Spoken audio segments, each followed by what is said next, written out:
코로나19 신규 확진자가 이틀째 500명대를 기록했습니다. 환자 1명이 2명을 감염시키는 빠른 확산세 속에 방역당국은 일요일 전국 거리두기를 2단계로 격상할지 최종 결정합니다. 백신 효능 신뢰성 논란에 휩싸인 아스트라제네카가 결국 추가 임상실험을 결정했습니다. 이 백신을 공급받아 내년 봄 접종을 시작하려던 우리나라의 계획에도 차질이 예상됩니다. 직무정지를 풀어달라는 윤석열 검찰총장의 신청을 받은 법원이 사흘 뒤 신문을 열기로 했습니다. 추 장관은 검사들의 윤 총장 징계 재고 요구를 일축하며 징계 절차를 예정대로 진행하겠다고 밝혔습니다. 윤석열 검찰총장의 감찰과 관련해 법무부 감찰위원회가 단 한 번도 열리지 않은 것으로 확인됐습니다. 직무정지와 수사 의뢰 결정 과정에 위법 여지는 없는지 집중 분석합니다. 다음 달 13일 출소를 앞둔 조두순의 가족이 현재 거주 중인 안산시 아파트에서 다른 동네로 이사할 것으로 알려졌습니다. 거주 예정지 주변에 CCTV를 추가 설치하며 대책을 세웠던 안산시와 경찰에 비상이 걸렸습니다.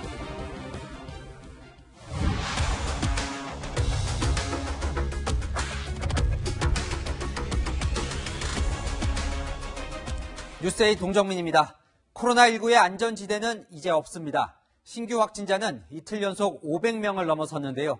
서울은 25개 자치구 전체에서 확진자가 나왔고 이 전국적으로도 대구를 제외한 16개 시도에서 모두 확진자가 나왔습니다. 이 앞으로 몇 명까지 늘어날까 예측할 수 있는 감염 재생산 지수는 2를 넘었습니다. 이 확진자 1명이 2명에게 옮길 수 있다는 건데 유행 가능성이 그만큼 크다는 겁니다.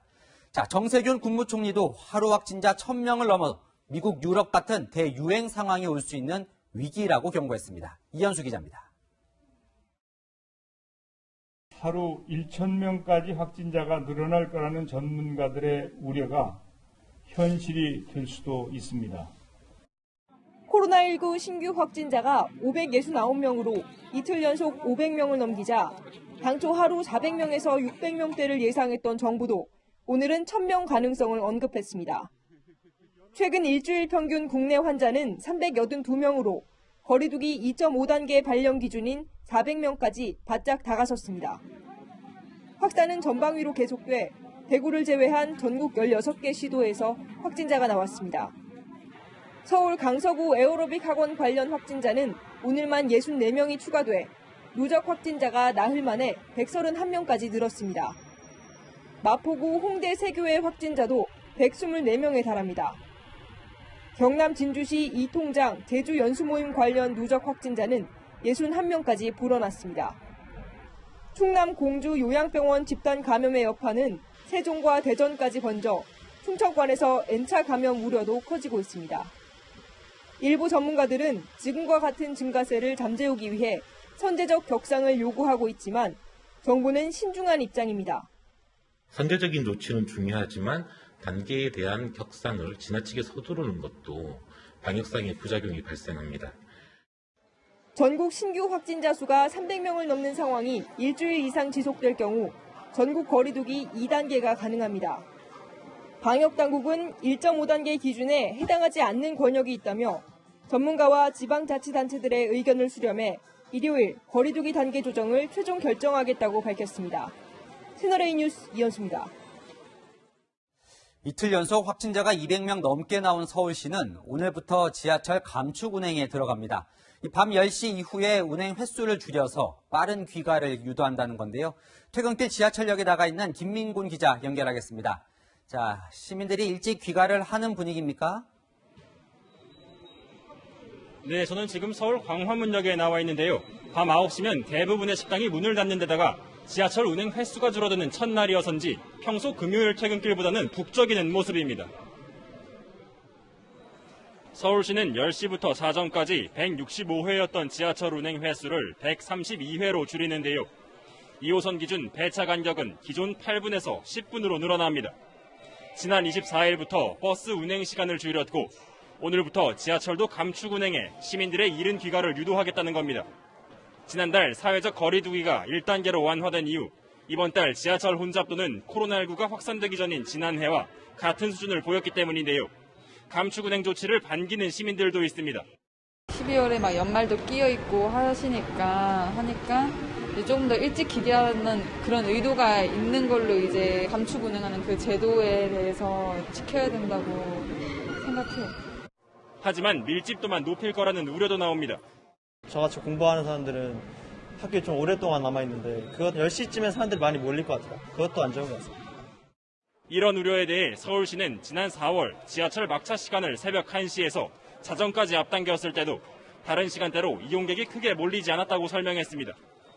서울시는 확진자 추이를 지켜본 뒤 지하철 막차 시간을 밤 11시까지로 1시간 더 앞당길지 결정할 계획입니다. 지금까지 광화문역에서 전해드렸습니다.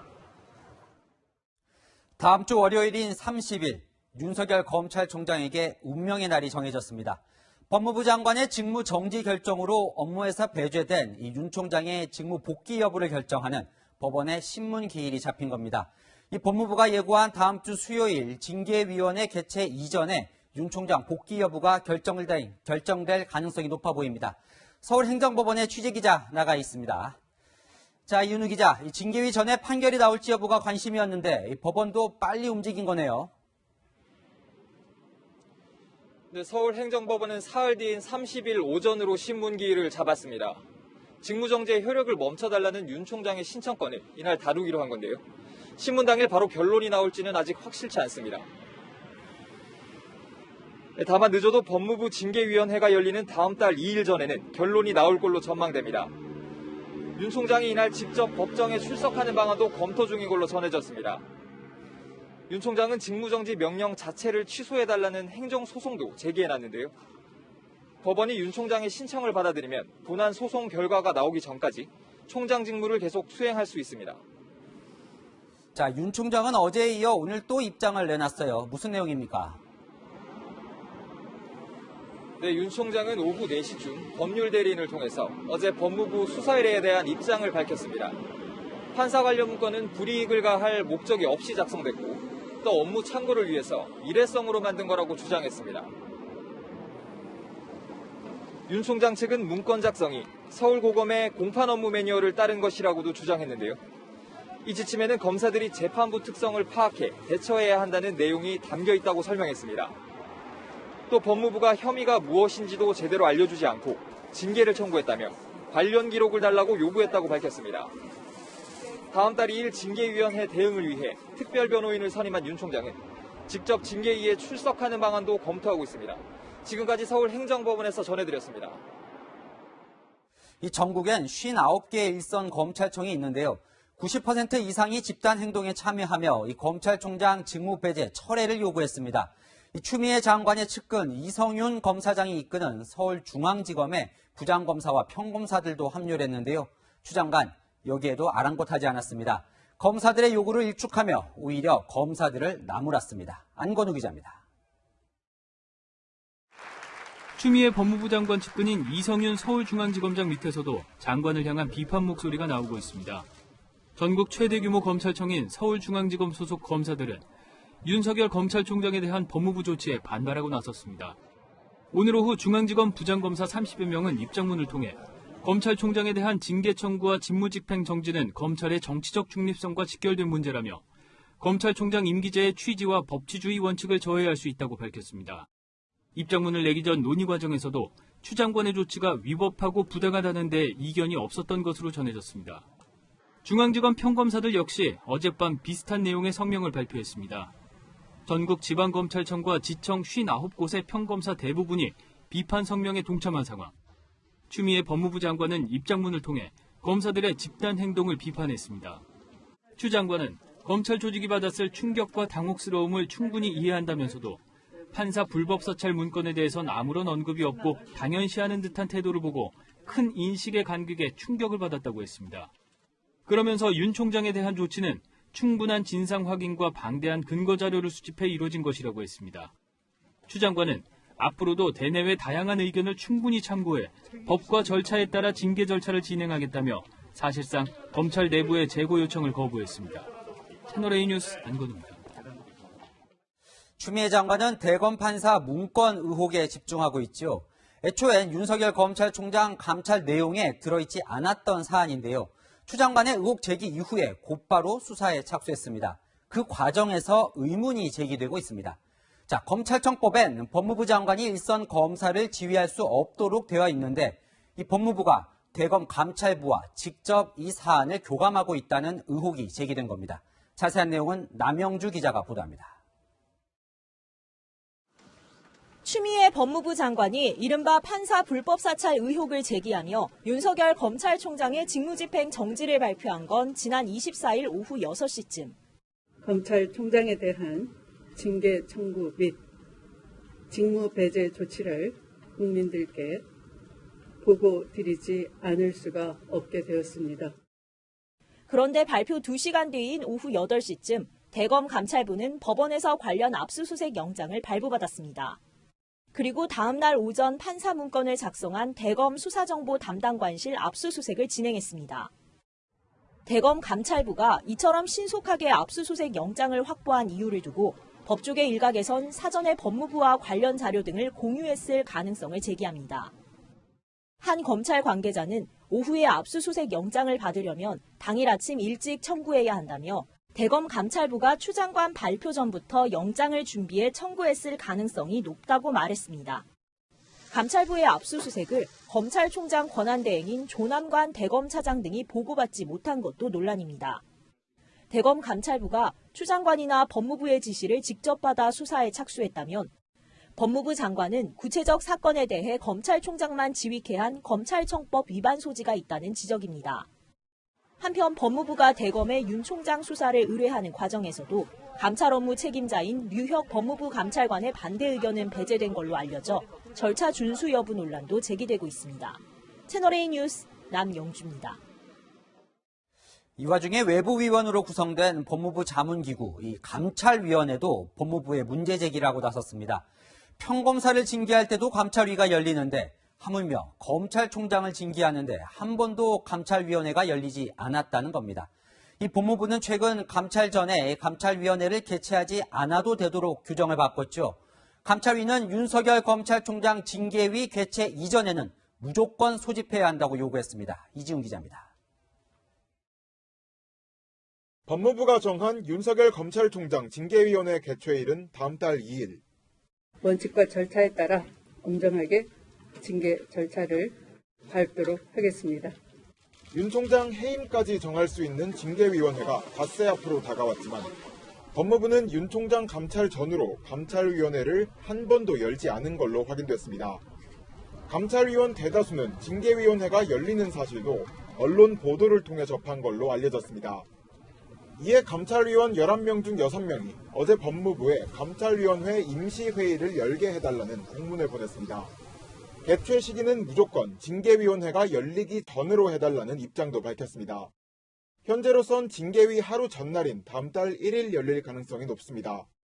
비법조인 출신인 한 감찰위원은 채널A와의 통화에서 평검사 징계를 논의할 때도 감찰위원회를 열어 의견을 참고해왔다며 법무부가 검찰총장 징계라는 중대 사안을 두고 감찰위를 한 번도 안 여는 건 이해하기 어렵다고 비판했습니다.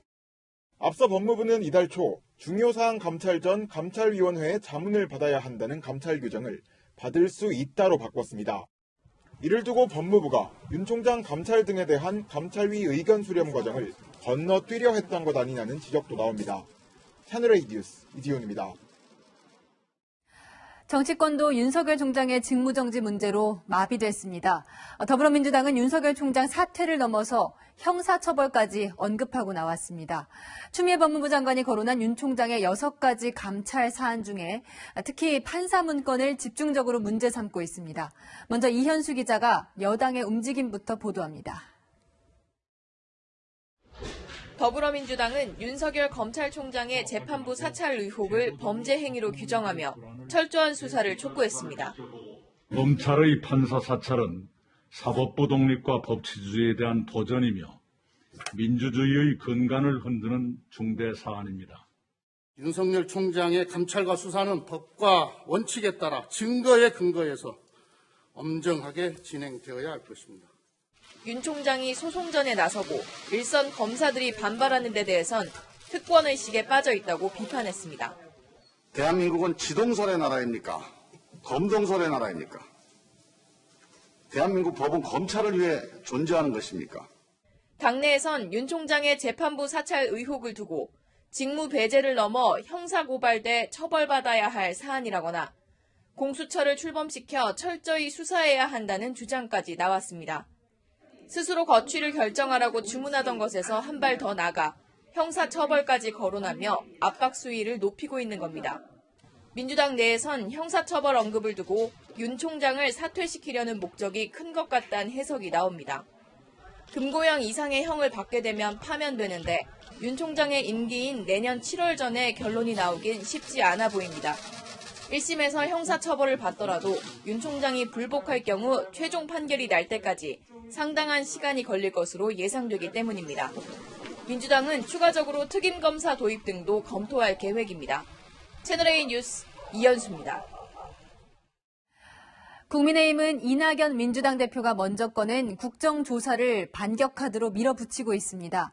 오늘 추미애 법무부 장관에 대한 국정조사 요구서를 제출했고 문재인 대통령도 입장 표명을 하라는 청와대 앞 릴레이 시위를 시작했습니다.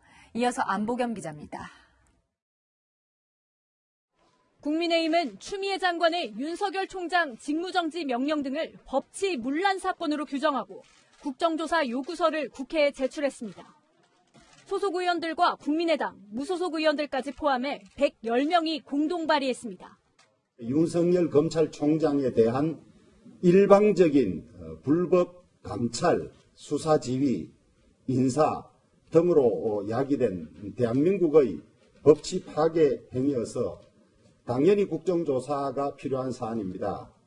조사 범위에는 여권이 주장해온 윤 총장의 측근 비호 의혹과 검찰 특활비의 자의적 사용 의혹까지 포함시켰습니다. 그러면서 민주당이 제안한 국정조사인 만큼 수용하라고 압박했습니다. 이낙연 대표께서 제안하신 그런 윤석열 국정조사 민주당에서 바로 임해 주시기를 바랍니다. 더 이상 민주당은 식물 당대표로 만드지 마시고.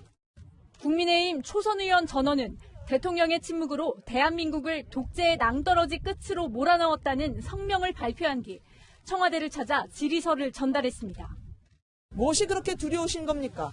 무엇이 그렇게 여러분들을 청와대 안에 꼭꼭 숨게 만드는 겁니까?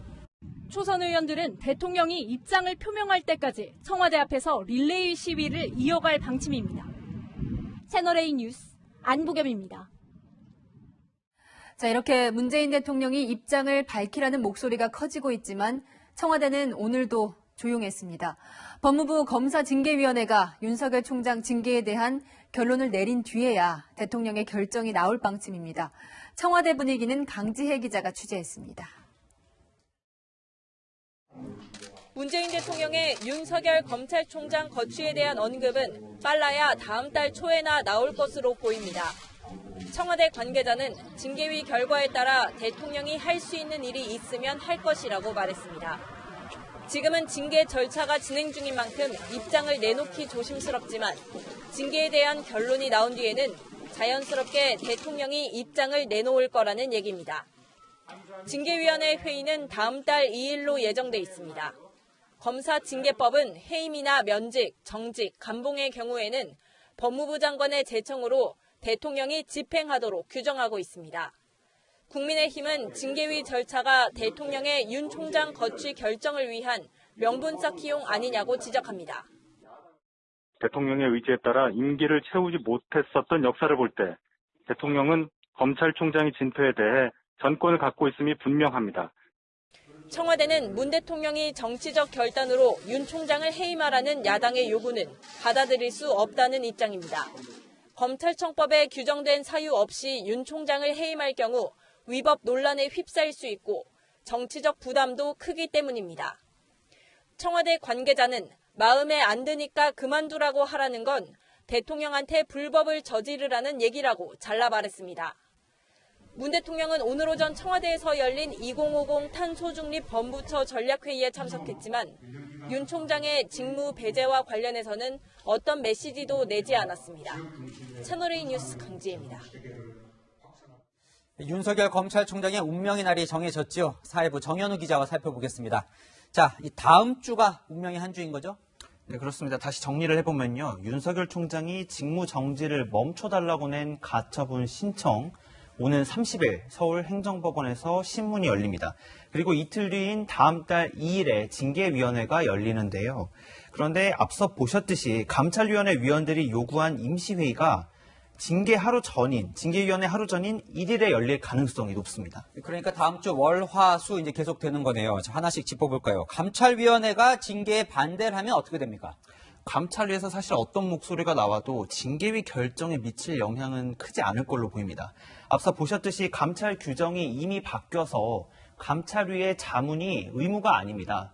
물론 감찰위가 징계에 제동을 걸면, 징계하지 말라고 하면 추미애 장관 정치적 부담 커지겠습니다만 추 장관이 이미 정해놓은 징계위 개최를 취소하거나 연기할 가능성은 좀 낮아 보입니다. 자, 그렇다면 이 법원이 윤 총장은 다시 총장직에 복귀하라 이런 결정을 징계위 이전에 내린다면 그건 징계에 영향을 좀 미치겠습니까? 징계위원회가 좀 압박을 받을 걸로 보이는데요. 일단 법원이 어떤 것들을 판단할 걸지를 좀 살펴보면요. 윤 총장은 가처분 신청과 함께 직무 정지 취소 행정소송도 냈는데요. 소송 결과까지는 오랜 시간이 걸리니까 그 사이에 이 직무 정지로 인한 피해를 구제해달라는 게 가처분입니다. 30일에 열릴 법원 신문에선 그러니까 이 직무정지 사유들이 일일이 다 옳고 그르냐를 따지는 게 아니라요. 윤 총장이 당장 입을 직무정지로 인한 피해가 얼마나 큰지를 주로 살피게 됩니다. 자, 이 추미애 장관의 오늘 입장문을 봐도 윤 총장은 복귀하면 안 된다면서 드는 이유가 이른바 이 대검의 판사 문건이에요. 이 윤 총장을 복귀할지 말지를 결정하는 법원 판단에도 이게 영향을 미치겠죠. 네, 추 장관이 오늘 오전에 밝힌 입장문을 보면 판사 사찰로 의심된다는 이 문건의 심각성, 중대성, 긴급성을 거론하면서 직무정지가 그래서 불가피했다 이렇게 얘기를 했습니다. 30일에 법원이 이 주장을 얼마나 받아들이느냐에 따라 직무정지를 풀어줄지가 결정될 걸로 보입니다. 정식 행정소송에서도 이 문건의 성격이 쟁점이 될 전망인데요. 윤석열 총장과 대검찰청은 미행이나 도청도 아니고 공개된 정보를 정리하거나 검사들에게 물어본 정보를 일부 정리한 게 어떻게 사찰이 될 수 있냐 이런 입장을 고수하고 있습니다. 어제 윤 총장 측이 공개한 문건을 좀 살펴보면요. 판사의 학력이나 이력은 대부분 법조인 데이터베이스 자료를 정리한 수준이었습니다. 지금 보시고 있는 그래픽이 저희가 보는 법조인 데이터베이스인데 이거는 일반인도 돈만 내면 볼 수 있는 자료라서 이걸 문제 삼기는 좀 쉽지 않아 보입니다. 그럼 이제 학력, 이력 말고요. 나머지는 좀 문제가 될 소지가 있어 보이나요? 문제가 되는 게 이제 판사의 평판을 정리한 세평, 그러니까 세간의 평가라는 항목이 있는데 이 부분에 대해서 좀 의견이 엇갈립니다. 여권에서는 이게 명백한 사찰이라고 공세를 취하고 있지만 여당 의원이 2년 전 이른바 환경부 블랙리스트 사건 당시에 했던 발언을 들어보면 세평 수집에 대한 생각이 지금과는 좀 달라 보입니다. 세평 수집은 업무의 한 방법으로서 당연히 할 수 있는 거고요. 불법적인 방법을 사용했다거나 약점이 될 수 있는 것, 그런 것들이 수집되어야 위법한 블랙리스트 작성이다 또는 사찰이다라고. 그러니까 저때 여당 의원 얘기를 들어봐도 이 불법적으로 수집했느냐 이거에 이제 관심이 많았던 것 같은데 윤 총장도 그래서 오늘 입장문에서 정보 수집 과정에는 아무런 문제가 없었다 이 점을 강조를 한 거죠. 네, 이 정보가 법관에게 불이익을 주려고 수집을 한 게 아니라 중요 사건의 재판 진행에 참고할 목적에서 수집했다는 걸 재차 강조했습니다. 세평 항목에 담긴 판사의 재판 진행 방식에 관한 정보는 서울고등검찰청의 업무 매뉴얼에도 수집을 하라고 근거가 있다 이렇게 얘기를 했는데요. 한마디로 정당한 업무 수행이 어떻게 직권 남용이 될 수 있냐는 겁니다. 그런데도 추 장관이 이 사찰이라고 불린 이 논란을 집중적으로 공략하는 건 이 부분이 윤 총장의 아킬레스건이 될 수 있다 이렇게 생각을 하는 건가요? 두 가지 의도가 있다는 해석이 나오는데요. 우선 최근 몇 달 동안 이어졌던 추미애 법무부 장관과 윤석열 검찰총장의 갈등이 검사와 판사의 대립구도로 옮겨갈 가능성이 점쳐집니다. 이런 구도가 되면 추 장관이 받는 정치적 부담은 다소 줄어들 수 있겠죠. 다른 해석은 이른바 사법행정권 남용 혐의로 전직 대법원장까지 재판에 넘긴 검찰과 윤석열 총장에게 똑같은 혐의를 돌려주는 효과가 있다는 건데요. 검찰이 이른바 사법농단을 저지른 법관들을 기소하면서 적용한 혐의 중에 하나가 판사들을 사찰해서 블랙리스트를 만들었다는 겁니다. 지금도 이 사건 재판 한창 진행 중인데요. 검찰도 자신들이 기소한 법관이 한 것과 똑같은 일을 했다는 의미여서 추 장관과 법무부가 검찰개혁의 추가적인 명분까지 손에 쥐게 된다는 해석도 나옵니다. 네, 보이지 않는 수까지 있을 수 있다 이런 이야기군요. 지금까지 정현우 기자와 살펴봤습니다.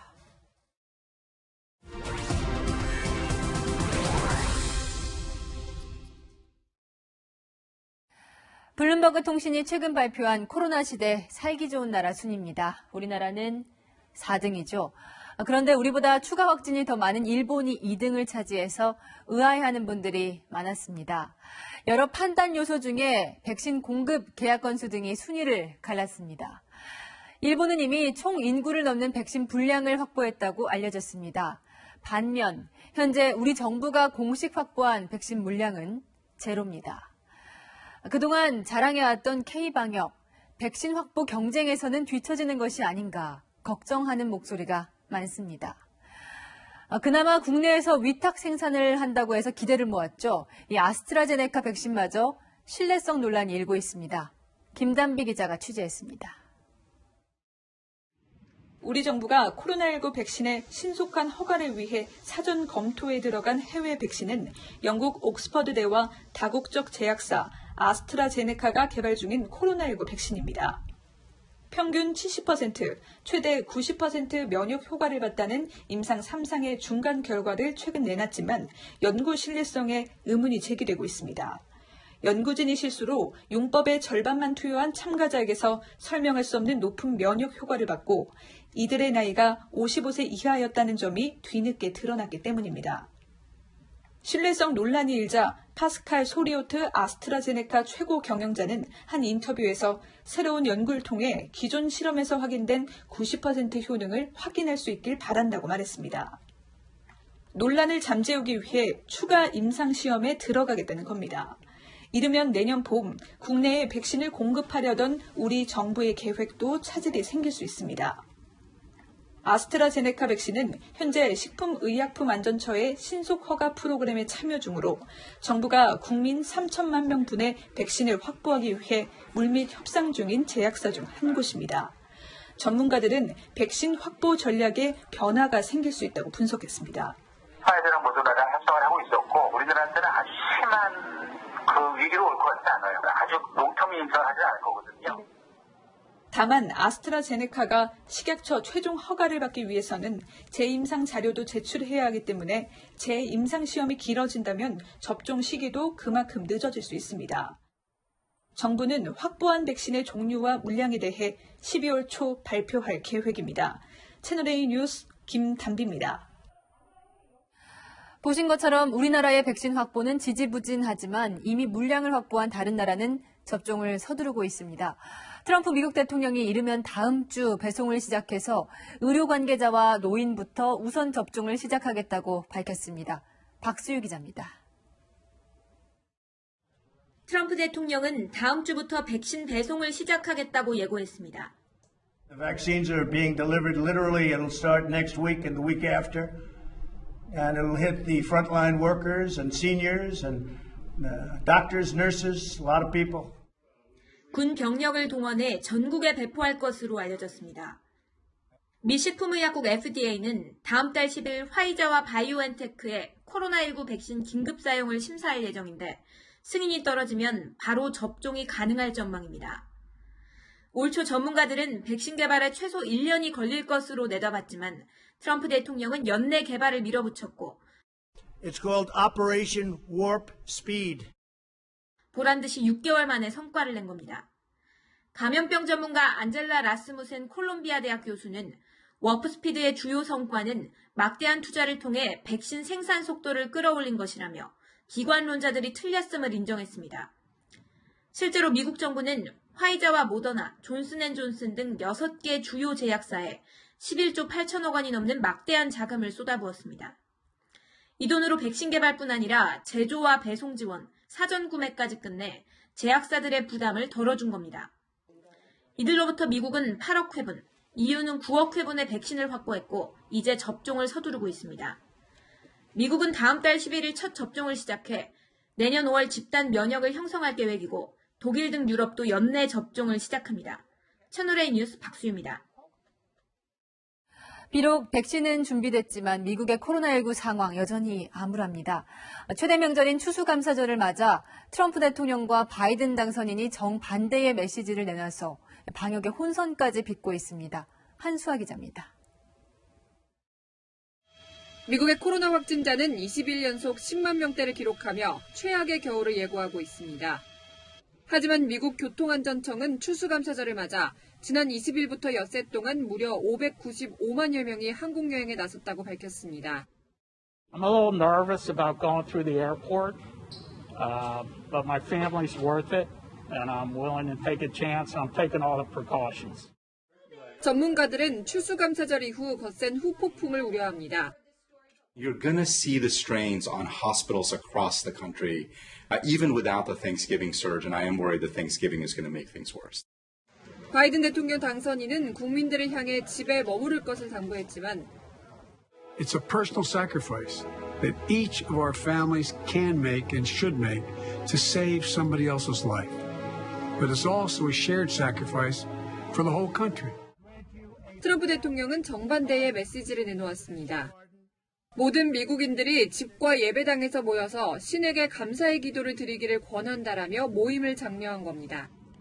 이런 가운데 미 연방대법원은 코로나19 확산 방지를 위해 종교행사 참석자 수를 제한한 뉴욕 주지사의 행정명령이 부당하다는 판결을 내렸습니다.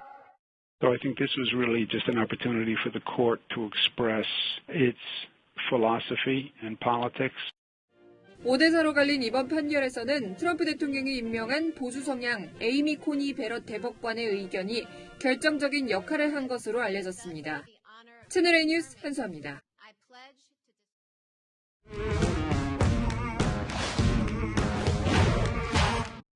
야랑야랑 정치부 이동은 기자와 함께합니다. 첫 번째 주제 보여주시죠. 네. 무소불위, 누가 그렇게 힘이 셉니까? 네, 윤호중 국회 법사위원장입니다. 네, 이 법사위원장이 원래 힘이 세죠. 네. 이번에 윤석열 검찰총장의 법사위 출석도 허락을 하지 않고 있죠. 네, 국민의힘이 윤 총장 출석을 요구했지만 법사위를 15분 만에 끝내버리기도 했는데요. 어제 법사위도 난리가 났습니다. 김도 간사에 대해서 저는 대단히 불쾌함을 느꼈고 위원회 운영을 앞으로 계속할 수 있을런지. 법사위원장이 야당 간사 직무도 정지시키려고 합니까? 왜 남의 당에 감나라 배나라 그럽니까? 월권 아닙니까? 그러려고 법사위원장 앉아 계십니까? 더 이상 회의가 어려움으로 사죄를 선포합니다.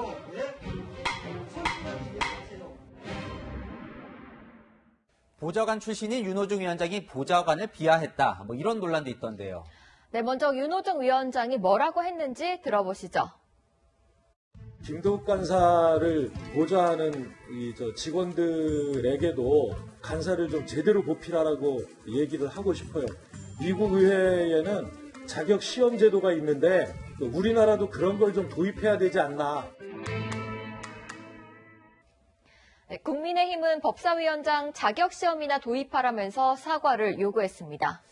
돌이켜보면 이 여당이 법사위원장을 안 내주려고 끝까지 버텼잖아요. 네. 실제로요, 뉴스에는 법사위밖에 안 나와요. 네, 윤석열 검찰총장과 추미애 법무부 장관이 대립하면서 법사위가 더 주목을 받는 측면도 있고요. 법사위가 각종 법안을 본회의로 보내는 관문이기 때문에 힘이 실릴 수밖에 없습니다. 내가 언제 표결 강행한다고 했습니까? 안 할 겁니까, 그럼? 안 한다고 이야기한 적도 없습니다.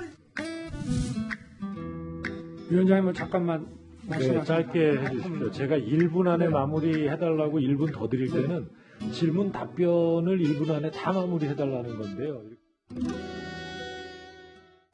야당에서는 관행상 야당 몫인 법사위원장을 민주당이 그렇게 차지하려 했던 이유가 이런 거냐는 비판도 나옵니다. 네, 다음 주제 보겠습니다. 네.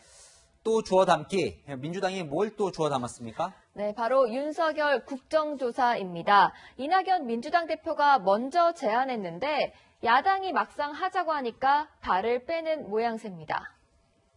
국정조사를 추진하는 방안을 당에서 검토해 주시기 바랍니다. 국정조사로 나가는 부분에 있어서는 조금 신중할 필요가 있다. 특정하게 국정조사를 하자 말자 이런 게 아니고 이낙연 대표가 먼저 요구를 했는데 받아들이기 어렵다고 하면 이낙연 대표 레임덕이 온 것인지 자, 야당은 오늘 국정조사 요구서를 제출을 했어요. 네. 그럼 여당은 어쩌겠다는 겁니까? 네, 민주당 관계자는 수사나 재판 중인 사건에 대해서는 국정조사를 못하도록 돼 있으니까 나중에 하자는 거라고 설명했습니다. 네, 좀 먼저 말을 뱉었다가 주워 담았다 이렇게 볼 수도 있을 것 같은데 네. 민주당이 이렇게 말을 주워 담은 경우가 좀 있죠. 네, 민주당은 오늘 국정원의 대공수사권을 경찰로 이관하는 국정원법 개정안을 처리하겠다고 했지만 여론이 심상치 않자 미뤘고요. 앞서 위성비례정당 창당, 공수처법에서 야당 측 추천위원들의 거부권 보장을 놓고도 말이 달라졌습니다. 그나저나 이 추미애 윤석열 갈등이요. 국민들은 좀 피곤합니다. 네, 여당 중진 의원도 참을 수 없었나 봅니다. 법사위원장을 지낸 이상민 민주당 의원은 코로나로 고통을 겪는 국민에게 2중, 3중 고통을 가중시키고 있다면서 악취나는 싸움, 지긋지긋하다고 했는데요. 오늘의 여랑야랑은 민생 먼저로 정해봤습니다. 그러고 보니 윤석열 총장 징계위가 열리는 다음 주 수요일이 이 내년도 예산안 처리 시한이던데요. 예산 잘 따져서 처리하나 지켜보겠습니다. 지금까지 여랑야랑이었습니다. 성폭행범 조두순의 출소가 이제 겨우 보름 남았습니다. 안산시와 경찰이 조두순 집 주변을 안전하게 지키겠다고 만반의 준비를 해두었죠. 그런데 조두순이 다른 동네로 이사할 것으로 알려져 비상입니다. 박건영 기자입니다. 도로 곳곳엔 고성능 CCTV가 설치됐고 방범 초소엔 포장도 뜯지 않은 의자가 놓여 있습니다. 다음 달 13일로 예정된 출소를 앞두고 조두순의 일거수 일투족을 감시하겠다며 안산시가 설치한 겁니다. 올 하반기에만 새로 설치한 CCTV는 200대가 넘습니다. 그런데 안산시의 계획에 차질이 생겼습니다. 조두순의 아내가 최근 이사를 하겠다며 안산시 내 다른 동네로 전입신고를 했기 때문입니다. 안산시와 경찰은 이렇게 조두순 출소에 대비해 방범초소까지 만들었는데요. 이 갑작스러운 전입신고에 방범초소도 옮겨야 하는 상황입니다. 안산시와 경찰은 비상입니다. 애초 조두순이 기존에 살던 곳으로 돌아가겠다고 밝혔던 만큼 현재의 가족 주거지를 중심으로 대책을 세웠는데 대대적으로 수정해야 할 판입니다. 현행법상 조두순이 출소한 뒤 이사를 하겠다면 막을 방법도 없습니다. 순찰을 존재되시면 그 인근이기 때문에 조금 더 멀리 가실 수도 있는 부분이고 전입 같은 경우는 그냥 신고사항이라서 거주 이전은 어디든지 누구든 할 수 있는 부분이잖아요. 시민들은 황당하다는 반응입니다. 계속 따라다닐 수는 있는 거잖아요. 어디로 가는지도 짐작이 안 가니까 무섭죠. 다음 달 조두순의 출소가 다가오면서 안산시 주민들의 불안이 커지고 있습니다. 채널A 뉴스 박건영입니다. 사업장 앞에서 사용하던 길이 어느 날 갑자기 사라진다면 얼마나 막막할까요? 지난 7월 장기 도시계획에 묶여있던 부지들이 일몰제 시행으로 한 번에 해제되면서 여기저기서 이런 소동이 벌어지고 있습니다. 배유미 기자의 현장 카메라입니다. 20년 넘게 이용하던 길이 어느 날 갑자기 막혀버린다면 어떨까요? 이 도로에는 지난달 가림막이 나타나 통행을 막고 있습니다. 무슨 이유에선지 현장으로 가보겠습니다.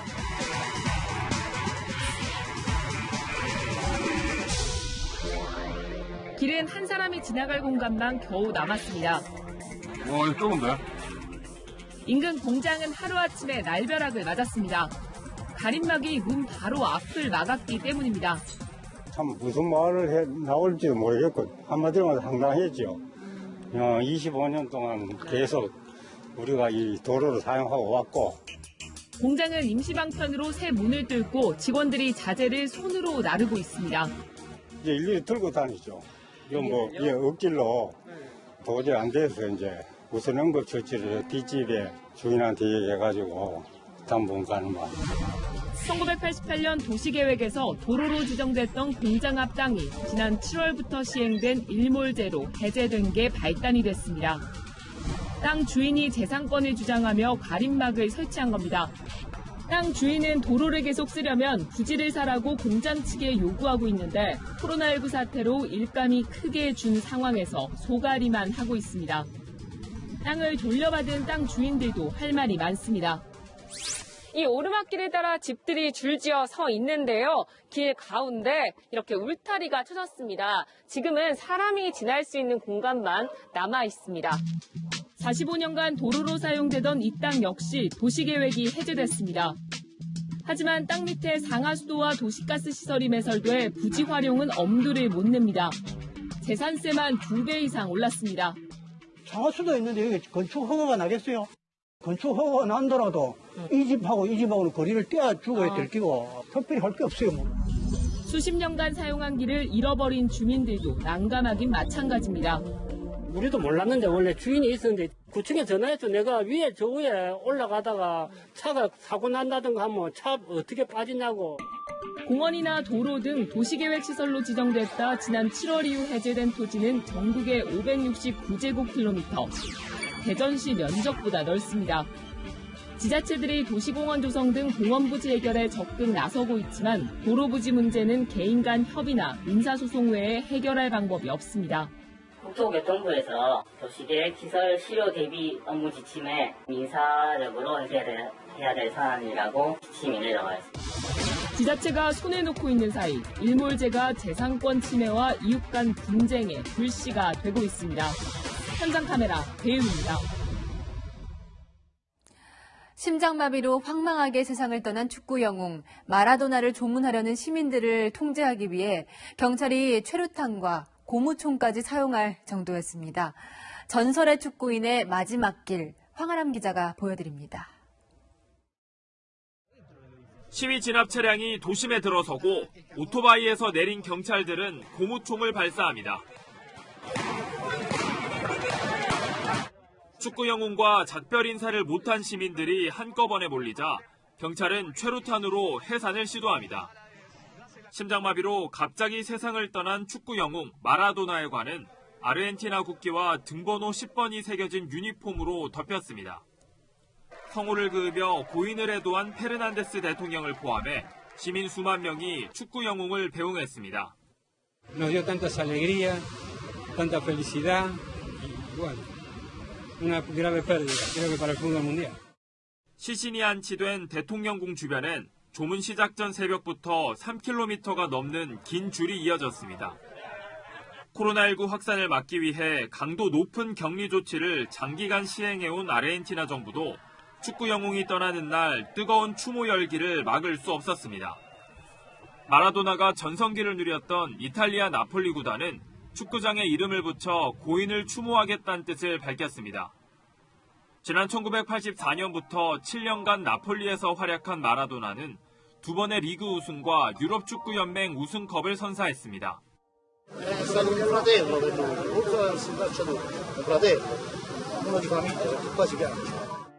전 세계 축구 팬들의 뜨거운 사랑 속에 마라도나는 부에노스아이레스 근교 공원 묘지에서 영면에 들었습니다. 채널A 뉴스 황아람입니다. 기습폭설 가능성이 높은 12월을 대비해서 제설 작업에 사용할 소금을 하역하고 있는 모습입니다.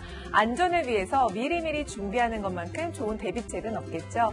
퇴근길 무렵부터는 매서운 칼바람이 불면서 미세먼지는 대부분 씻겼는데요. 밤사이에는 본격 초겨울로 접어들겠습니다. 내일 아침 서울은 영하 4도, 대관령 영하 7도까지 떨어지는 등 12월 하순만큼이나 춥겠고요. 강한 바람에 체감온도는 더 낮아지겠습니다. 12월 초순에도 계속 아침 기온이 영하권에 머물겠습니다. 당분간은 뚜렷한 비 소식도 없어서 건조함은 날로 더 심해지겠습니다. 날이 추워지면서 실내 활동량이 많아졌는데요. 밀폐된 공간에는 각종 오염물질이 많아서 한두 시간마다 공기를 환기시켜주는 게 중요합니다. 또 겨울에는 근육이 긴장되기 때문에 이를 풀어주는 효과가 있는 모과차를 마시는 것도 도움이 됩니다. 건강한 겨울 보내시기 바랍니다. 날씨였습니다.